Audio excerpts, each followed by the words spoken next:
Hello and welcome to The Appetite, a podcast brought to you by Opal Food and Body Wisdom, an eating disorder treatment center in Seattle, Washington. I'm your host, Carter Umhau, a therapist, artist, and writer. And today I get to sit down with Opal co-founder and head of the exercise and sport program, Kara Bazzi. Kara is going to be joining me as we talk through grief and relationship to movement, both what they have to do during this time of pandemic and how we can be thinking through both how we're processing our grief through movement and how our relationship to movement might even reflect a process of grief that we're in. Hi, Kara.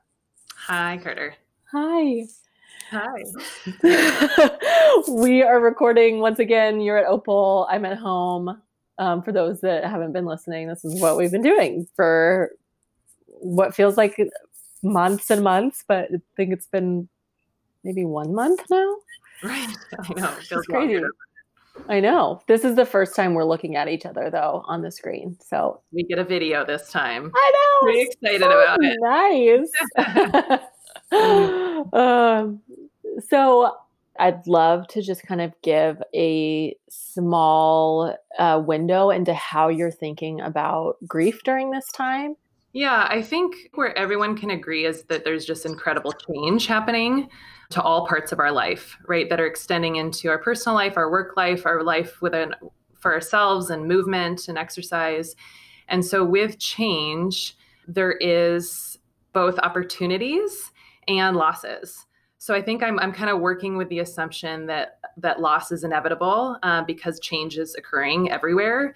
And so I think people's experience with their relationship with movement might be something that they're very aware of, maybe things they're appreciating in this pandemic and things that they're grieving in this pandemic or afraid of or anxious about when it comes to movement.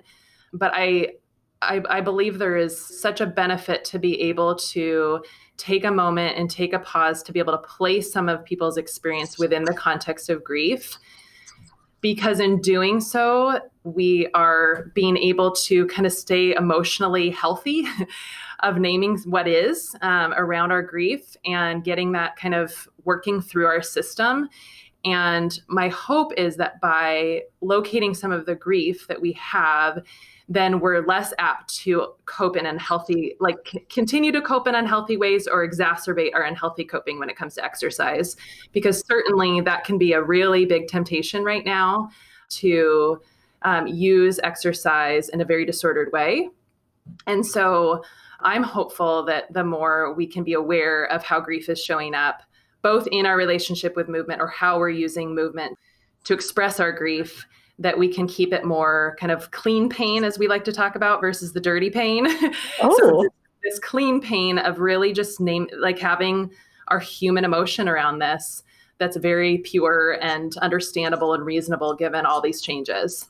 So I know that you shared a bit about going on a run and winding up writing a bit about kind of this relationship between grief and movement. I'd love to hear what some of your thoughts were that came through.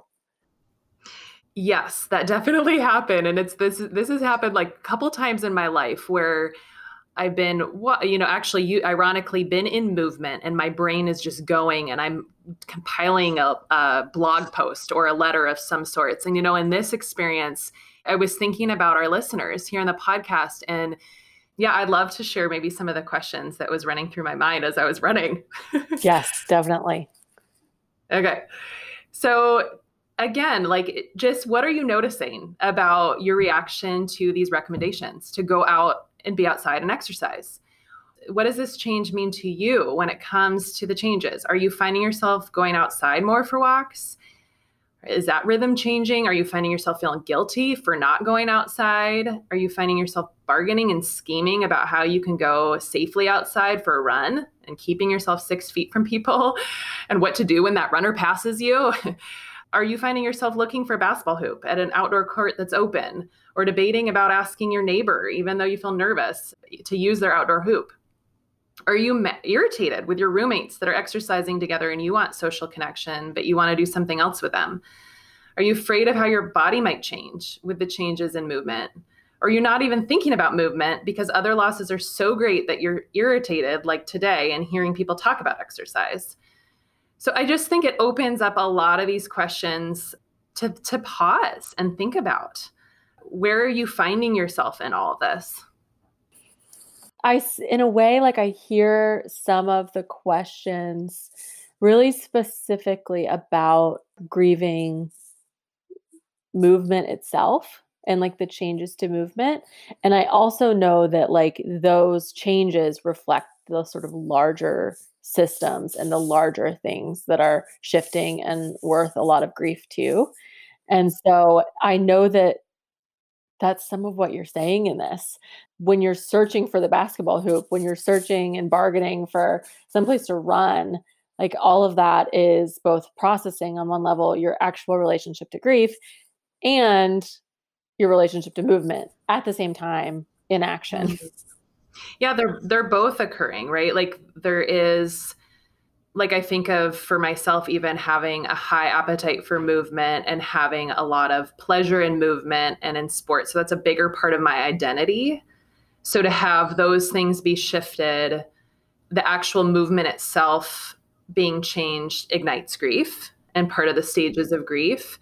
But then there's also the aspect of exercise as the means for coping again, right? For all these other ways that we feel grief in life and feel anxious and scared, and movement as a means for coping, right? So they're both of those things can be occurring, and for the same person, both of those things can be occurring. It's safe to say that we're all collectively experiencing some form of grief, big or small, and we might be aware where the pocket in our lives where grief is hitting the hardest. And exercise may be a way that you use to cope with the grief or cope with the negative feelings of uncertainty. But it also, like I said, could be a large part of your identity that brings you so much joy. So I think of like the professional athlete who, is facing for the first time what it's like not to compete. And that's a huge part of their life, right? Or the seniors in high school that are wanting to play college sports and they're losing out on their last senior season, or they're juniors and they're trying to get recruited for college athletics. And what does all this mean? And how are they going to what does the recruiting process look like now? Right. So there's obviously, there's such different nuances depending on how big of a place movement and sport takes in your life, but then also how you use it in your life to cope. Yeah. I would love to know more about what that looks like specifically for you right now.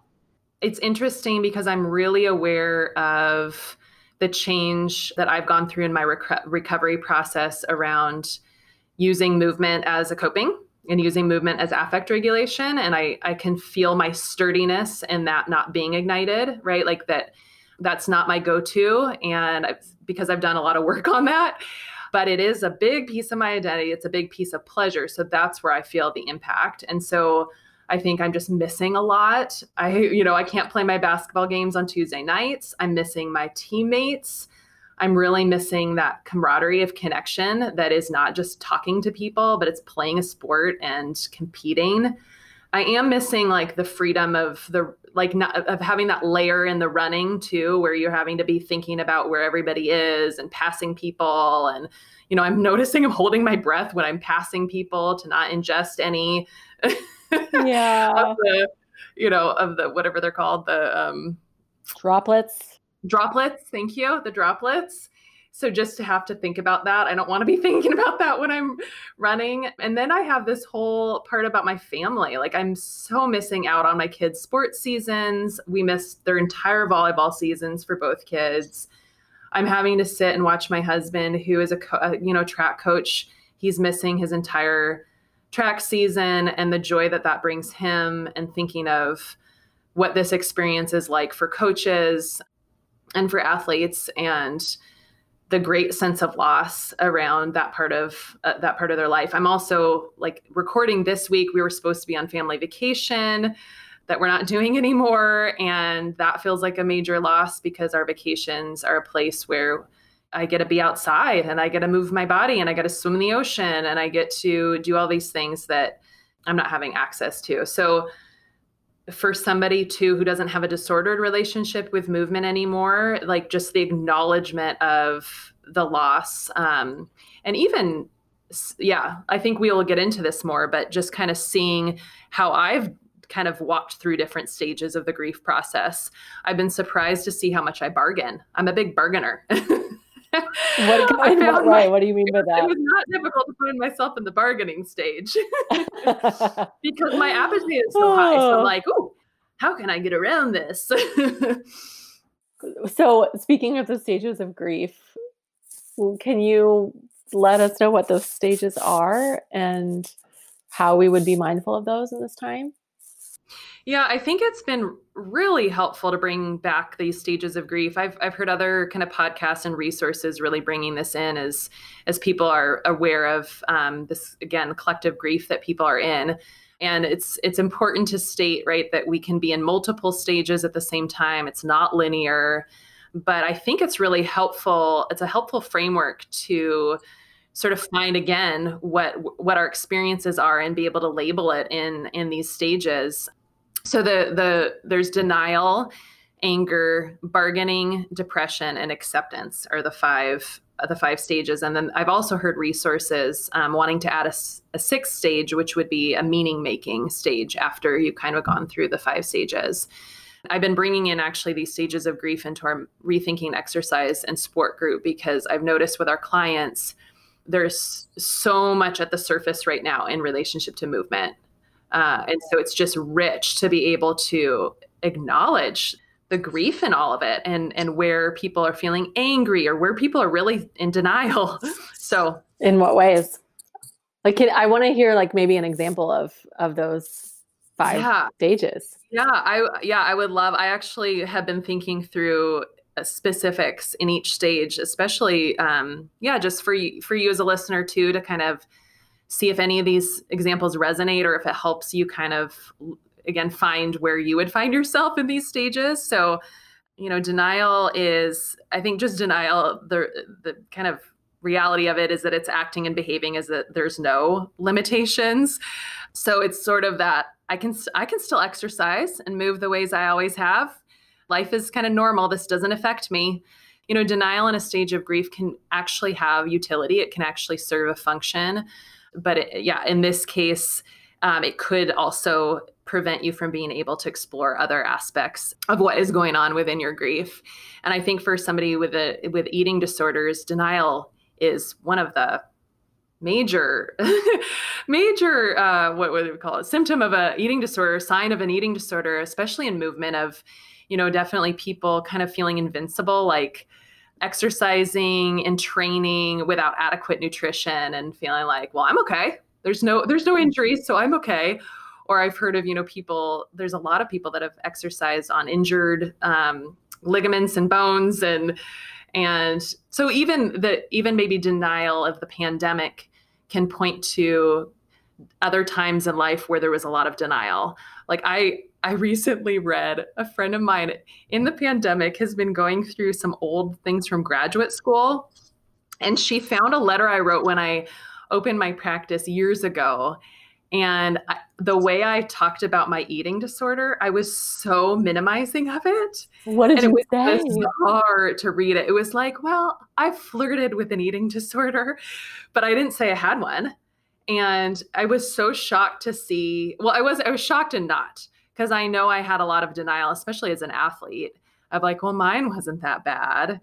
And so again, just, I think, denial can be very, very, very apparent, especially in relationship with exercise, with folks with eating disorders and maybe even a bit more with athletes. Yeah. Is there things that you can think of in the denial stage that? I mean, I think that, every time we've recorded a podcast since this pandemic started, I feel like I've found myself with new reflections on how I've been behaving over this period of time. Where I'm like, oh, okay. Week 1, I was in a totally different spot. I'm in a different one now. Not necessarily with movement, though my relationship with movement has changed a lot during this month.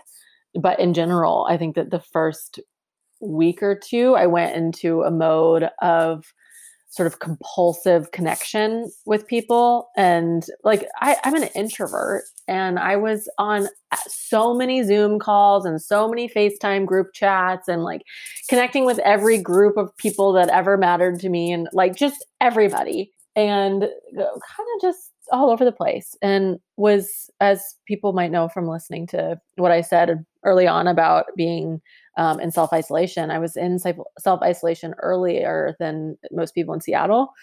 And so I think there was a sense of really having to grapple with that quickly, but also a kind of in a stage of denial about what that would mean and how long it would be, and sort of like how much I could just sort of make the most of it.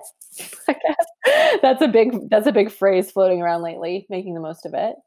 I've heard a lot of people say too, like, well, this isn't so different from my normal life as an introvert, or as someone that maybe worked from home already, or someone that didn't like to go many places. Yeah, I think that like making the most of it and finding the silver lining, again, there can be really big value in that. But I would caution if it sort of hijacks the grief process, right? Of what are you, yeah, if that's used as a form of kind of denying what's there, right?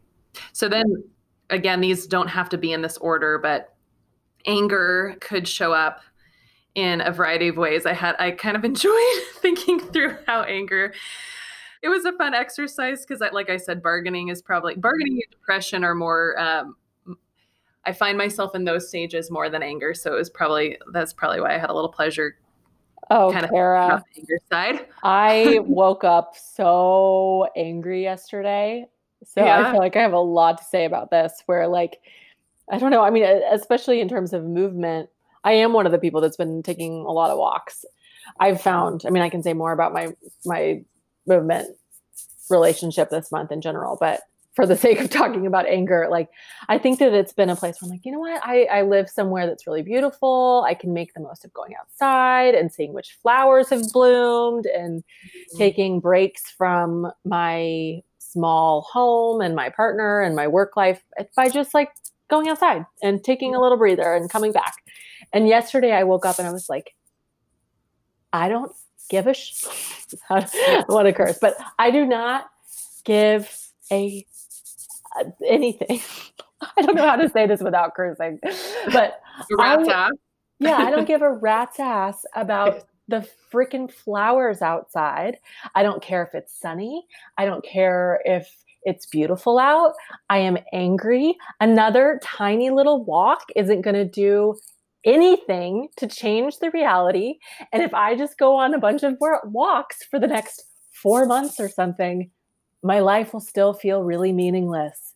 And I am just mad. Like, I don't want to do anything. I'm just mad. Like, this is useless. And I'm over it. Yeah, I'm really over it. So you got into some anger. Yeah, I really did. Yep. Yeah. Here's a couple other variations that maybe you as listeners relate to, maybe not. But we've heard this one actually a couple times with some of the clients. People are dying all over the world, and I'm mad about not being able to go to my fitness class. I'm so selfish. So the anger back turned towards self. What is wrong? And then this one is more maybe eating disorder related, but can also be kind of amplified by the pandemic. What is wrong with my body? I exercise plenty and it will still not lose weight. I hate it. So those are, again, like anger turned towards self. I feel stuck, trapped. This sucks. I can't believe people are posting all the at-home workouts during this pandemic. What is wrong with them? Anger towards other people. That one I've heard quite a bit about, the at-home workout posts.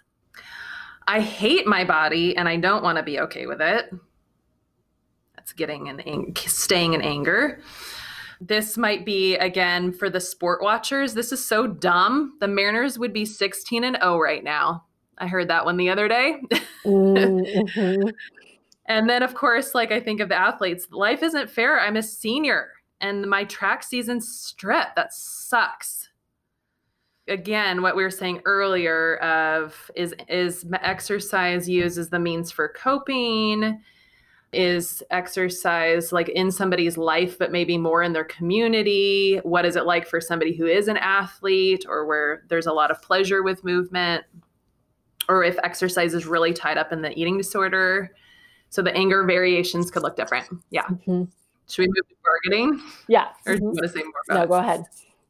Okay. And then bargaining, my favorite I've realized is I call it the workarounds. How do we get around the limitations? This could look like, well, if the park near my house is closed, can I find another park or drive somewhere else that's open? Another variation, if the gym is closed, can I get my coach to open it up for me so I can do some training? We've also heard some of it's not that bad. It's not like I'm back to some really bad drinking patterns, or I'm just doing what everybody else is doing. I'm going to the park, so it's not that bad. Or for the sport watchers, I might not have March Madness to watch, but at least I can still watch the reruns of some awesome championship games.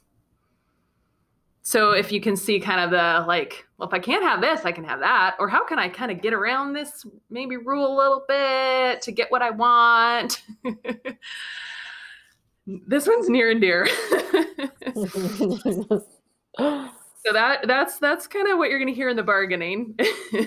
You're trying to get what you want by getting around it a bit. And then depression, I think people are really afraid of depression because I think people are afraid they're going to get stuck in depression. And again, the point of feeling emotion and letting emotion be there is that that's not how emotions work. We don't, unless we resist emotions, that's where we really get stuck. But if we allow kind of them to enter in and exit out of us, we don't get stopped up. They do shift. They're ever changing. And I don't know how many people have thought that, but I know for me, my emotions are changing kind of every hour, every minute. But depression, I think when I hear depressing comments, it's that mourning. It's the really like, this is really hard. I feel so out of control and it's hard for me to not have swimming. I can't go to the pool and that brings me so much joy. Or I'm really missing my friends at yoga class. How long will it be until I see them again? Or like I said earlier, running is such a freeing way. Now I'm worried. Freeing way to get out of my head. Now I'm worried if I pass anyone that they'll breathe on me and it doesn't feel the same anymore. And it's really hard. Or I can't imagine my life without soccer. It's so hard to not have this season. I don't even know what to do with myself. Who am I without it? I don't know. Or now that I know I have time, I'm noticing I don't have motivation to get outside and go for a walk. And that's so depressing.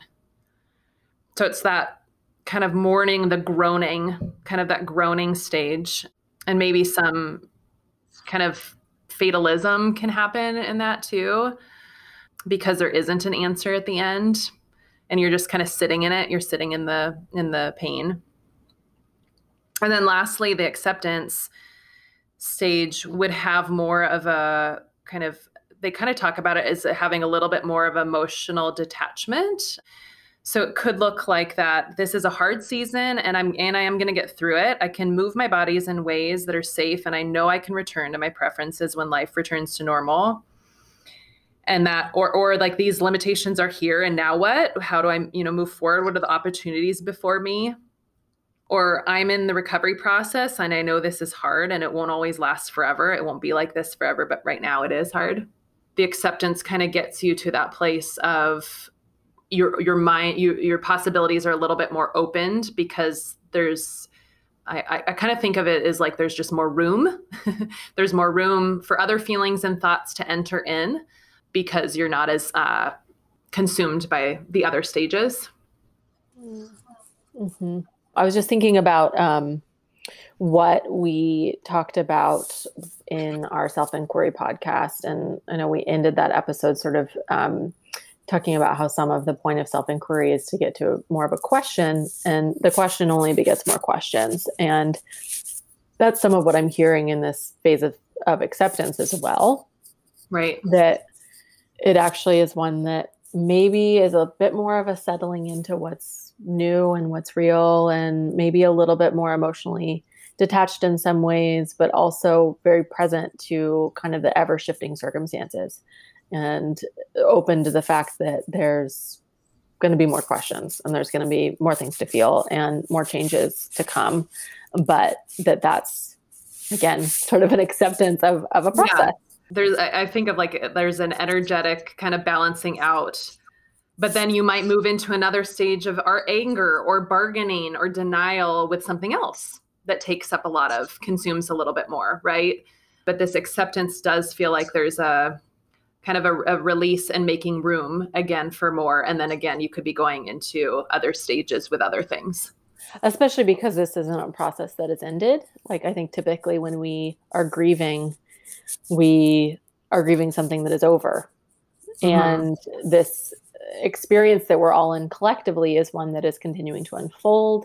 And so there is, I don't know if you've read this around trauma, but in the collective trauma we're in, we should be treating ourselves as such with a lot of gentleness, without the expectation that we can process trauma while trauma is still happening.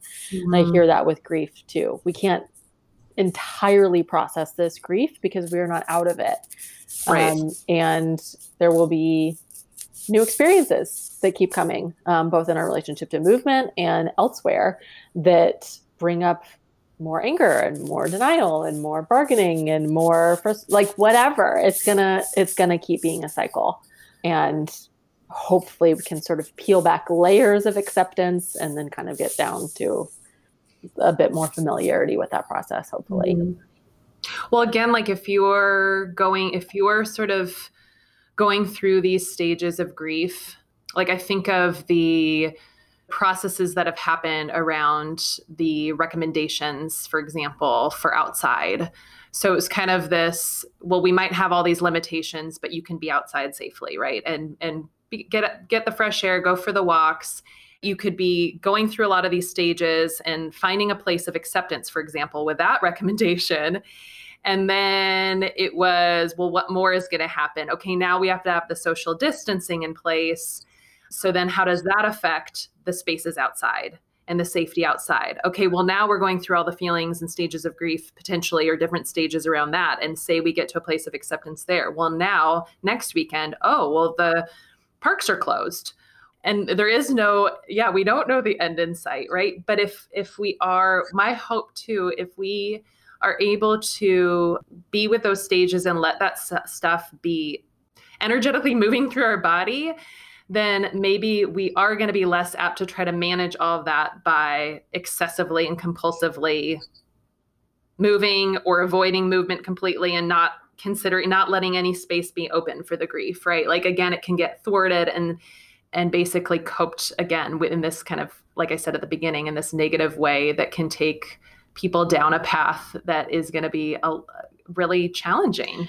So with more avoidance of movement, that's how you would be thinking about it. Yeah, because the avoidance of movement and if someone, appetites for movement can be different. So people could, maybe find themselves doing less traditional exercise, but they could be okay with that. But active avoidance generally has a lot of the same underlying principles as compulsive exercise. We've talked about that on the podcast before. So both have forms of a more disordered relationship to movement, especially if we're not acknowledging our grief. Mm-hmm. I also I think I want to make sure that people listening that maybe aren't moving very much also get a chance to think through how that also could feel like a new kind of permission. And some people might be feeling that as well, that they're maybe avoiding movement in a way that is actually more healthier for the first time, because they feel like they have permission to not do it as much as they used to. Right. There's definitely that effect of this too, right? Like these limitations are providing some, like you saying, like a kind of external permission that people weren't individually giving themselves before. And so I've definitely heard that even coming from clients as well, around the relief of everything being closed down, and that can provide an opportunity to have a new experience with themselves without the kind of pressure that they once felt. Yeah. So I think there are a lot of, we're talking about the grief aspect of it. And I think part of that is that also opens us up to the opportunities, because I do think we're going to come out of this with a lot of opportunities that are really positive, like a kind of this almost forced change that allows people to learn about themselves in a way that's really life-giving and healing. But I just don't want to skip over the step of the grief side. Mm-hmm.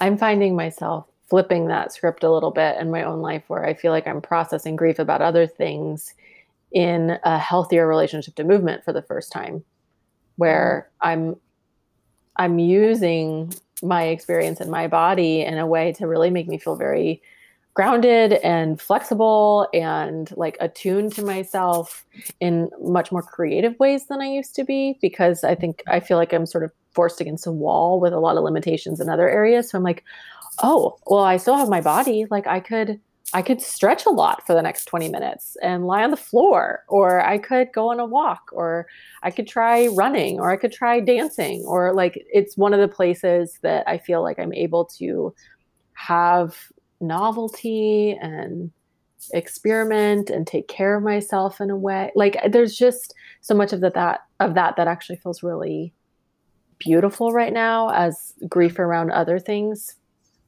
like needs a way out. Mm-hmm. My body feels like it's getting to be a vessel in a way for some of that getting to move and shift around in new ways too.